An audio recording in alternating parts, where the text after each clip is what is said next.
You're gonna drop me. You're gonna drop me. Shut up. Shut up.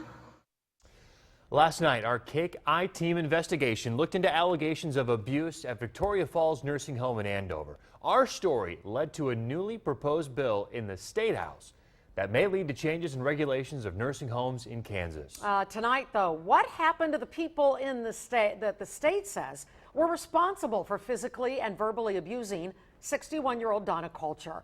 And also, how it appears state agency after state agency seems to be passing the blame. I want you.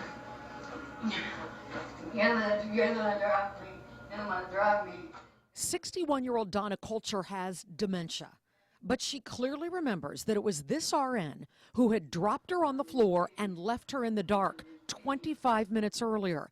Now he drags her to the middle of the room and leaves her on the floor again. You put me in bed, sir. You put me in bed, sir. The RN in this video, Jeffrey Yanguiso, was charged with 1 count of felony abuse of an adult. His trial is set for April. What time is it?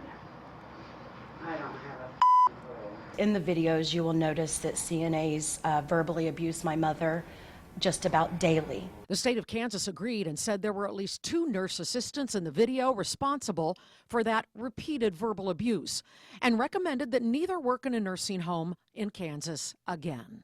So their names should be on this state registry of CNAs with findings of abuse, neglect, or exploitation. This is a list that families can go to make sure their loved one is not being cared for by an abuser. Well, we checked today. Their name is not on the list, which to the Culture family means one thing. I'm assuming they're in other nursing homes working right now, verbally abusing other patients, and no one even knows. So why are the names of these 2 CNAs not on the abuse registry? The agency that oversees it says it doesn't know and promised to get back to me. So what about the administrator at Victoria Falls? In last spring's report, it stated the staff had knowledge of the abuse, which the facility allowed to continue. It also said that Donna had large and various bruises that were not monitored by the facility.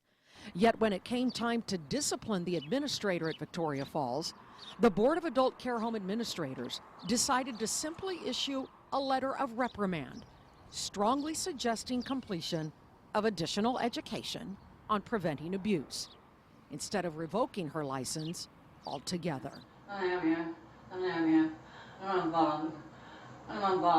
We wanted to know why. Well, after over a dozen calls, no one involved with the decision ever got back to me to tell me why the administrator didn't have her license pulled. In fact, no state agency would take responsibility for the board's decision to simply give her a reprimand, saying the board is autonomous. What was reported prior to the abuse, to see whether nurse supervisors, whether any of the hierarchy there at Victoria Falls knew about a bad employee and did nothing about it.